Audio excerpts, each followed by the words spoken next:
Hey there, it's Nick. And it's Leah. A real quick thing before we get going. Would you please follow our show in whatever app you're using to listen to us right now? Yeah, you don't even have to listen. You could just hit follow and it would really mean a lot to us. Yeah, there's probably like a follow button, or maybe there's a bell or a plus sign. Like there's some symbol somewhere, and then you'll get notified whenever we have a new episode. We would so appreciate it. We really would. It makes a huge difference for our show, so please do that. Thank you so much. And now let's start the show. Let's get in it. Hey everybody, it's Nick Layton. And it's Leah Bottoма. And we had so many great questions from you all in the wilderness that we have a bonus episode. So here we go. Our first question is, quote, what is the correct amount of time to wait after knocking on a door before knocking again if you get no response? Does it depend on what and who is behind the door? Is it the same with doorbells? I get nervous that maybe they didn't hear me knock, but I also don't want to rush anyone and be too insistent. I wrote, same. Did I write this question? I wrote, Leah, you are famous for having trouble with doors. Yeah, so I see that this is a problem that exists in the world. Yes, doors are fraught. They are fraught. This is the one that I said. I gave Nick a heads up. I said, there's a question coming in that I think maybe I should stay away from. So I guess my first question is, what door is this? Because I think it does matter what is the door, what is behind it. Because I think the rules for a bathroom door are very different than like an office door or like a door at a house. I think these are different rules, right? Yes, I think that's a great breakdown. Right? Because like bathroom door, I think we knock. We got to wait long enough for somebody to say, someone's in here or something equivalent. And to make sure that they heard our knock. Right. Yeah. If it's like a loud restaurant and you're like tapping like very quietly and then like, maybe that's not enough. Right. But that's always like, so, because you're like, am I knocking too loud? Do they sound like they're like, I heard you, but you're like, I didn't hear you. I mean, I do get it. There is a knock that sounds impatient, right? It's like a horn in a car. Yes. Like there's different types of honking. Like there's the, oh, the light turned green, you know, boop. And then there's the, oh, you're about to hit me. Yeah. That's not a boop. So bathrooms, I think that's the rule for bathrooms. Offices, I think we knock once. And then I think we maybe don't knock again if they're not expecting you. Because then it's sort of like maybe they're in a meeting and they don't want to be interrupted. Or like they're on the phone. So I feel like offices, I don't know how we handle offices. I think with the office, I like where you're going. We knock. Right. They don't answer. Right. So we go back to our desk. We shoot an email. Hey, I swung by. Seemed you were busy. Ah, boom. Love that. Right. But I don't think we keep knocking on an office door. Somebody's house, I think because that's a physically larger space. Yes. And it could be anywhere in the space. I think we knock and then we can like wait a beat. And I think this is longer than the bathroom wait. Yes. I think it's actually slightly longer. And then I think we can knock again. And I think doorbell, same rules apply. And I think 3 times on a front door of a house, 3 times you're not home or you're ignoring me. Either way, we got to leave. I like all of this breakdown. I agree with all of it. So yeah, I think this is how I handled this. Yeah. I knew once we got Nick involved, he'd figure out this door situation. Great. So our next question is, quote, my mother-in-law is very overbearing. She will text my husband asking us to see us almost every single weekend. When my husband says no, she will then text us in a group or even text me individually to try to bully us into coming. My husband tells me not to respond because he doesn't want us to give in to her bad behavior, but I feel guilty not responding. It is his mom, so I want to honor his wishes. Help. I feel this one. Like, I wonder if we could have a conversation with our husband that's like, I'm not going to tell her to come over. I don't want to encourage his behavior, but I feel so rude not responding to your mom. Is there a line I could say like, thanks for reaching out. We're super busy this weekend. XOXOXO. So I'm saying I've seen it. I hear you, but we're not doing that. Yes, I think that's a good point. Yeah, I don't think we want to ignore people because that is rude. But I think getting a template, yeah. Or can we just defer back to your husband? Like, oh, check in with Toby. Yeah, and I think you and your husband could agree in advance. But I think we can agree to say no, but then you can still fulfill your need to respond. Right. Yes. And I think we can just say no, right? Can we say no? Yeah, because you're obviously not free every single weekend. Who is? Yeah. Oh, yeah. I feel like that's totally legitimate. And as a reminder, being home with nothing to do is something on the calendar. That is an appointment you can have with yourself. That's allowed. Yeah, I think just agree on a line that you can text back because you're obviously uncomfortable not texting back. That's still a no, but then you feel less bad. Like you feel like she's been acknowledged. What about deferring back to the group text thread that we have? Like she texts me individually, but I respond in the group. I like that. Okay. I think maybe that, bring it back to the group. Don't try to like pick off one gazelle at the back of the herd. That's exactly what's happening. And I'm always the gazelle that gets picked off. Yeah, no, I think we got to go back to the herd. Yeah. No, I think that might be your best move. Yeah. Let's go back to the group text. Okay. Safety in numbers. So, our next question is, quote, a good bagel place finally opened up in my neighborhood earlier this year, and the whole town rejoiced. The first few times I went there, it was absolutely fantastic. But ever since, it's gone downhill. Not in the quality of the food, but with the service. It's always swamped, so submitting an order online ahead of time is really the only way. And every single time, without fail, they get the order wrong. You want it double toasted? No way. It'll come cold and soft.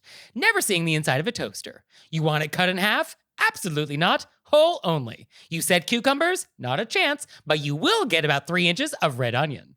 So my question is, how do I let them know? My phone number is obviously connected to my past orders and my name. Is there a way to let a manager know that their product is great, but their ability to fill orders is abysmal without being flagged as a problem customer? I'm going to do something that Nick loves right now, and that's circle back to the last question really quick because I just thought of one more thing. Yeah. No, it's great because if anybody thinks that like, oh, we record all of these questions individually and I just edit them together randomly.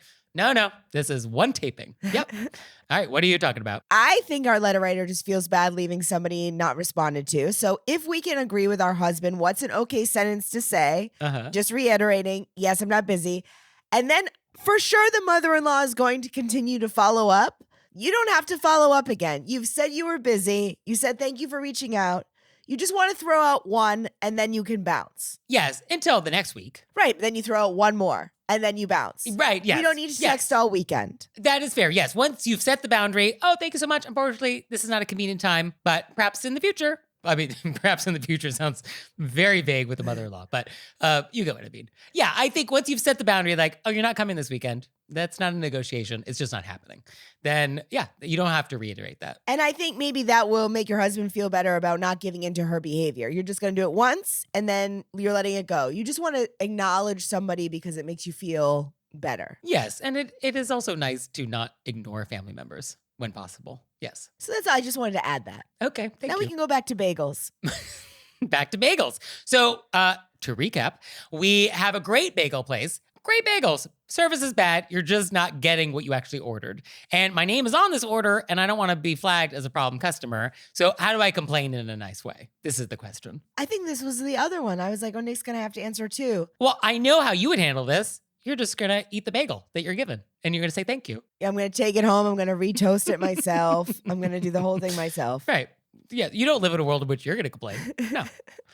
I think, though, bagels are great. Bagels is a great thing. Bagels are amazing. And I don't think we want to live in a world in which we are eating bagels that we don't want to eat. Life is too short for this. So I think we can just identify that, oh, this is not the bagel I ordered.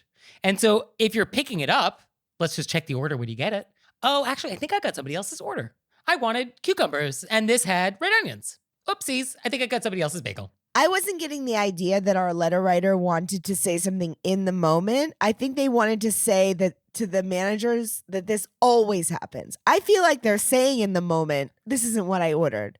I feel like they want to send a general thing to be like, do you know that your bagels are fantastic, but I've never once gotten the correct order? How do we have a broader conversation about this pattern? And I just want to make it clear that if I picked up this bagel, I love bagels. I would be like, oh no, I needed it to, I'm not getting a raw bagel. I would say what you said.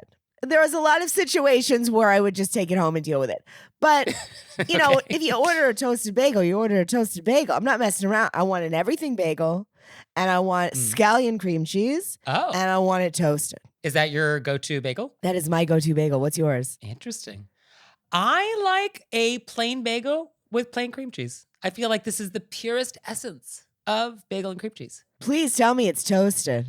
Always toasted. Absolutely. Yes. I mean, who are these people? I Who are getting recently met somebody who was like, bagels are not supposed to be toasted. I do not want it toasted. not supposed to be toasted? I was like, what's I'm going sorry. on? No, I ignored them. You defriend them. Yeah, no, delete them from your address book. This is not a relationship you need. No, it does change the whole experience. And so they really should be toasted. But I mean, if you don't want to toast it, I mean, it doesn't affect my life. Live your truth. But I do think it is a superior bagel experience.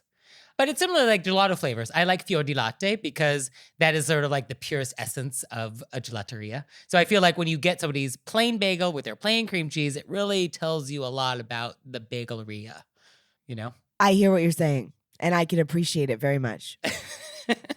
So I guess how do we make it known that there's a service pattern here? I guess I would probably find the email to the manager and just be like, hey, amazing bagels. Just so you know, the consistency of the order accuracy is not where it should be. And I wanted you to know that maybe this is an area you can like look into and hopefully improve because you're nailing the bagel itself.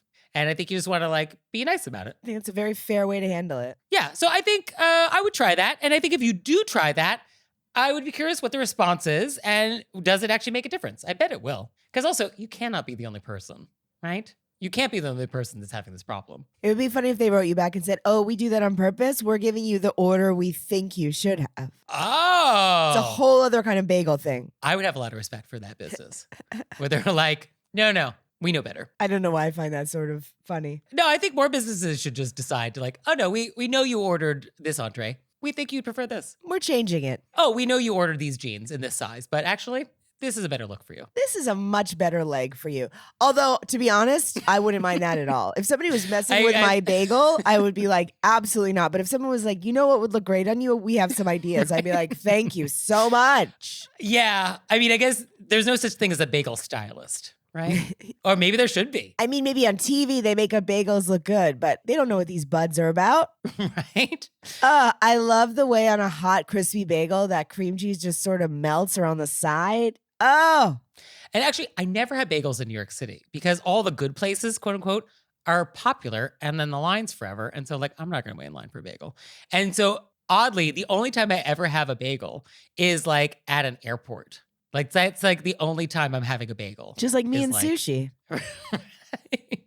And it's not, and it's sometimes like the bagel is sort of like the best option, you know, in the case. And so like, I guess I'll get that. And it's usually like an untoasted bagel cut in half poorly with a dull serrated knife, and then like a square the size of a Kraft single of cream cheese that's like not attached to the bagel somehow. Not Somehow at it's all. like suspended in between. Yes. Wrapped in too much cellophane for $12. And so that's usually how I'm That is experiencing the bagels. perfect description of an airport. Have you had bagels in Montreal? I have not, although I have heard that apparently it's a thing. Yes, it's a different kind of a bagel. Mm. We used to go all the time and you can get like day olds in a bag, and that you get all the different kinds they have. I mean, delicious. Yeah, no, it's almost a reason to go to Montreal. It really is. And now it's time for an intermezzo. Intermezzo. So this episode is brought to you by OneSkin. Yeah, so Nick and I just got some OneSkin products. Yes, they're skincare. And so I'm holding the OS1 Face and the OS1 Eye Cream. I was very thrilled to get them because actually some of our listeners know because I've been complaining about it on my Instagram. My face cream has not been working. It's been like too thick and my skin is not enjoying it. So I was so excited to switch. We did just get them, but let me say immediately, it feels hydrating, but yet still light, as opposed to like getting goo all over your face. And also, I gotta say, the packaging is really slick and refillable. And so, like this moisturizer, you can actually take it out of this plastic container, and there's a little foil pouch inside of it. So if you get a refill, they don't actually have to send you the whole thing again. They just send you like the refill pouch. That's so cool. And I'm not going to say that's because it was founded by an all-women team of scientists, but I will say women do think of everything. So for a limited time, you can try OneSkin for 15% off using the code RBW when you check out at oneskin.co. Give your skin the scientifically proven gentle care it deserves with OneSkin. So that's 15% off using code RBW at checkout at oneskin.co. Hey, it's Kaylee Cuoco for Priceline. Ready to go to your happy place for a happy price? Well, why didn't you say so? Just download the Priceline app right now and save up to 60% on hotels. So whether it's Cousin Kevin's Kazoo Concert in Kansas City, go Kevin, or Becky's Bachelorette Bash in Bermuda, you never have to miss a trip ever again. So download the Priceline app today. Your savings are waiting. Go to your happy place for a happy price. Go to your happy price, Priceline. So, our next question is, quote, my father died recently, and I will be in charge of writing thank you notes. A wrinkle arose today. We, as a family, did not set up any memorial fund for a specific charity, but people are sending money to us in their sympathy cards. Of course, I'll be sending notes of gratitude, but what is the appropriate use of these funds? Do we now come up with a memorial fund, or use these towards funeral expenses, or something else? Please forgive me if this seems crass. I'm grieving and at a loss for what's the right thing to do. I'm so sorry for your loss. Yes, yeah. No, this is tough. So I was sorry to receive this email, but I think it's a good question. And I think a lot of people, also have it. I also think when you're grieving, it feels so hard to make decisions. There's that. And then there's also this pressure of feeling that you want to do the right thing. Yes. Like all the decisions that you have to make. And there's a lot of decisions. And you do feel like, oh, I want to make sure this is the right one, each one of these decisions. And that can feel overwhelming because it's really hard to know what the quote unquote right thing is for all of these things. And so for this, I think a couple things to note. One is there is no deadline to decide. I think just take this money, say thank you to these people, set it aside. You can decide what to do with it later. There is no obligation to make a decision today on this. So I think just take it off your radar for the moment. I love that because it is, you're in the throes of grief. I also think that people are just trying to find a way to be supportive. Yeah. And they are just sending it to you if you need help with funeral expenses, if you can't cook dinner for yourself and your family. I feel like they want you to use it for whatever would make you feel right. Yes. I mean, I think the idea with sympathy notes that you've been receiving is that these people want to bring comfort. Yes. This is sort of what they're hoping to do. And yeah, sending money, they're hoping oh, please use this money. Hopefully this will bring some comfort. So you can use this money for funeral expenses. If you want to create a memorial fund, that's great. If the family needs financial support due to this loss, that's fair game. And then, I think just wait until later. Maybe there is going to be some decision that you all want to make as a family about, what your father would want, or maybe a nice way to honor him, or, maybe he had a love of some baseball team. Maybe let's take the family and let's go to a game in his honor kind of idea. And I think this would be a perfectly good use of this money. So I think anything that sort of feels like it will honor him or help the family, I think all of this is okay. And then I wish I could give you a big hug. So our next question is, quote, I have a question. Are you crazy? Always return the shopping cart? Using a shopping cart isn't like borrowing your neighbor's shovel or something. We aren't borrowing a shopping cart to use at a different store. You are using it after spending money at the shopping cart's owner's store. And you and I would both agree that they only purchase and allow you to use the carts so as to increase the chances of gaining your business. So let the business hire a kid to collect the carts and put them back in a row. By the way, do you recommend we patrons both return the cart and push the carts together into a shopping cart train? And if so, why stop there? Should we not sweep or mop the grocery store floor if we inadvertently had some dirt on our shoes? When I saw this question, I was like, Nick, we must. We must. So this is in reference to a conversation we had in some episode where I think we felt fairly strongly that it is important to return your shopping cart. I think it's just this nice courtesy that we should do. And this person disagrees with us. Not only do they disagree, Uh-huh. they actively disagree. Yes, and I to the appreciate point where this. they're like, no, I appreciate it. That's why I was like, we have to read it. I want to say up top, obviously, we're saying return your cart if you're physically able. And also, Yes. if you feel safe, some parking lots at night, you don't That's want to fair. walk back. So that's off the table. I think after that, we're returning the carts. Nick, tell me if you agree. Mhm. I don't care if you line them up.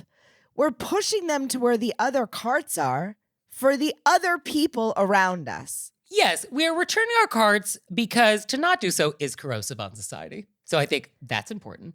But yes, it's a courtesy because you are not going to have carts in the parking lot rolling around, potentially, hitting other cars. That's rude. You're not going to have carts in parking spaces that other people might want to park in. That's rude. And then it's nice to have carts available to other people who may want them. And so having carts in the area where carts are makes it easier for other people to get the carts. Yes, if a store wants to hire people to take care of the carts and they're roaming around and they're making sure that all carts are taken care of 100% of the time, then okay. But, that's pretty rare. Even if I see somebody, I still put my cart back in the cart place because they're coming to pick them up. I'm doing it for my fellow customer. I'm not doing it because I feel like I owe the store anything. Yes. Oh, we don't owe the store anything. No.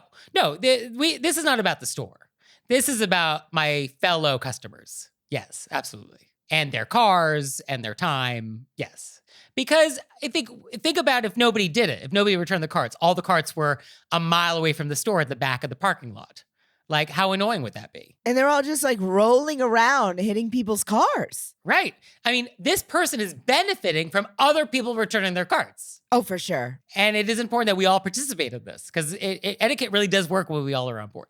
Now, the idea that this is a slippery slope to me cleaning the floors of the store.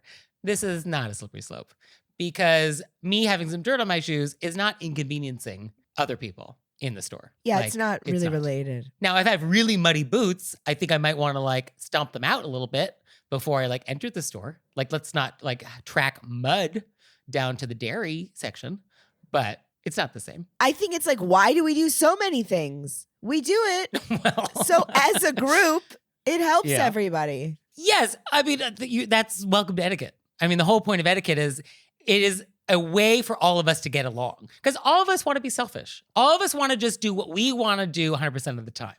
And that doesn't work in society. There has to be some give in order to have some take. And so, yes, I want to have a cart available at the front door of the store for me because that's more convenient. But that requires other people to agree to put their cart back. That's etiquette. We all have to give a little, return our carts in order to get something, have a cart available. And so this is, of course, happens all throughout the etiquette world. Yes. The etiquette experience. Holding doors open for people, saying thank you, expressing gratitude. All of it. It all has to do with, it would be so much easier if we could all be selfish, but we can't. So welcome to etiquette. I just love that they said, are you crazy?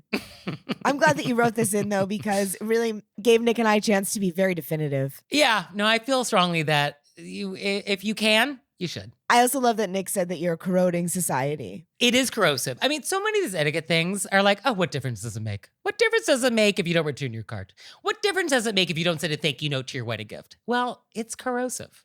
It is just chips away. It just is rust on the machinery. And, if there's too much rust, then the machine breaks down and then society is lost. And then we're all in the wilderness. And I don't want to live there. No. I mean, for me, camping is when they don't have room service. So I'm not interested in a society that does not work. I really like the wilderness, but I also like a world in which people return their shopping carts. And just to reiterate, you're doing it for other people. It's not because they're making you work at the store. Yes, I think for our letter writer, it was really about we're doing something for the store. And it's a courtesy to the store. And for us, it is not about the store. It's about our other customers. Yes. And so I think if our letter writer, thought about it through that lens, I think they may think we were less crazy. But who can say? Who can say? Also, I'm happy to be crazy. Yeah, I can live with that. So speaking of crazy, now we have a bonkers. Bonkers! Bonkers. And it's quote, my partner and I are getting married this summer and the online RSVPs are starting to come in. We got this gem today, see attached, from a guest who did not receive a +1, but who used the form to instruct us to invite an additional person and their child, who, you guessed it, are not invited. Just bonkers. It makes me a bit less mad about the whole thing to imagine your reaction to this story.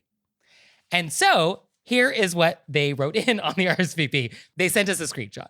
Hi, so happy for you. Lisa will be attending as well, and maybe Chad, 6.5 years old, if he doesn't go with his father. Lisa will be contacting you guys directly. Did you send her an invite? If not, her address is blank. So bold. I mean, it's unbelievable. I reread this like 3 times. It made me giggle so hard. Yeah, so like, oh, by the way, this person and their child are also coming. And I mean, a statement. Lisa will be Yes. attending as well, along with the 6.5-year-old. Oh, maybe the kid, maybe not coming. FYI, we'll let you know. We'll let you know. Yeah, we'll let you know. But like, did you send her an invite? I mean, it's so weird that you didn't, right? But here's the address just in case. Here's the address so you can get that going.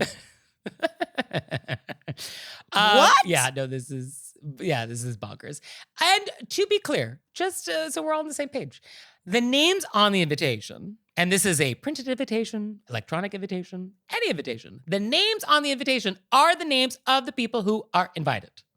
If the name is not on the invitation, you are not invited.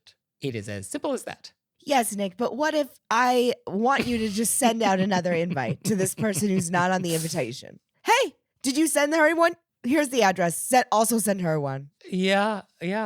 I think we say like, oh, so sorry for any confusion. Unfortunately, our guest list is set for the moment. Hope to see you there. Boom. Boom. This is wild. This is wild. And you do not have to give in to this. In fact, I hope you don't, because I think more people need to push back on this so that more people get the message that you can't just invite yourself to weddings if you're not invited. It also is so wild that they'd be like, our kid may or may not be coming. We haven't decided yet. We'll let you know at our convenience. We'll let you know at our convenience when obviously this is not a structured event in any way, that you're planning tables and seating. Mm-hmm. Whatever. Yeah, whatever. And also the fact that none of these people were invited in the first place, immaterial. They weren't invited anyway. I'm just letting you know. I might show up with a posse. Yeah, wow. So thank you for sending this to us. Thank you for sharing it. Bonkers. Very bonkers. And you out there, do you have a bonkers story for us? A vent, a repent, or just a question? Let us know. You can let us know through our website, wereyourbywolves.com, or you can leave us a voicemail or send us a text message, 267-CALL-RBW. And we'll see you next time. Bye. Bye.